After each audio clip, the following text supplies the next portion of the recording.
حلالہ کے بارے میں سن لیجئے کہ حلالہ آج کل جو ہمارے معاشرے میں نافذ ہیں کہ ایک شخص نے اپنی بیوی کو کسی بھی حالت میں طلاق دے دیا، اب دوسرے شخص کو کرایہ پر بلایا جاتا ہے، اس سے یہ کہا جاتا ہے کہ بھائی تم اس سے شادی کر لو، نکاح کر لو اور پھر طلاق دے دینا۔ اس طرح جو ہمارے معاشرے میں رواج ہے یہ کہ تم اسے شادی کر لو اور پھر اسے طلاق دے دینا،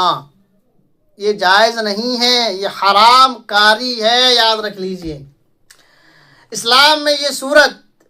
آخری حالت میں دی گئی ہے کہ ایک شخص ہے، اس کی بیوی اس سے طلاق لے لی ہے یا اس نے خود طلاق دے دیا ہے، اب وہ کسی عدت گزر گئی، عدت مکمل کر لی، اب وہ کسی اور سے شادی کر لی، زندگی معمول کے مطابق گزر رہی تھی، زندگی چل رہی تھی، اب کسی اور وجہ سے اس شوہر سے بھی طلاق ہو گئی یا وہ شوہر مر گیا، اب پھر یہ یہاں پہ عدت مکمل کر لی، اب اگر وہ چاہے تو اب پہلے والے شوہر سے شادی کر سکتی ہیں۔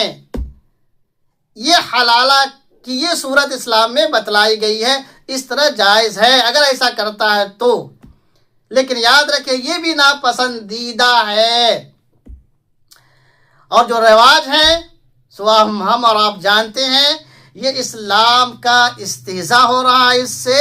اسلام کا مذاق اڑایا جا رہا ہے۔ اس لیے جو لوگ اس طرح کا نکاح پڑھاتے ہیں انہیں سوچنا چاہیے کہ 2-4 ہزار روپے سے آپ امیر اور مالدار نہیں بن جاتے ہیں،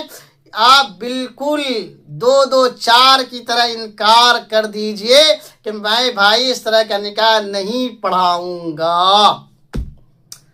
ہر طبقے کے لوگ سے میں یہ کہہ رہا ہوں اور ہر طبقے کے عالم سے یہ کہہ رہا ہوں کہ اس طرح کا اگر معاملہ آ جائے تو آپ بالکل 2-4 کی طرح انکار کر دیجئے کہ میں نکاح نہیں پڑھاؤں گا، اور اسلام میں جائز بھی نہیں ہے۔ اسے کہہ دیجئے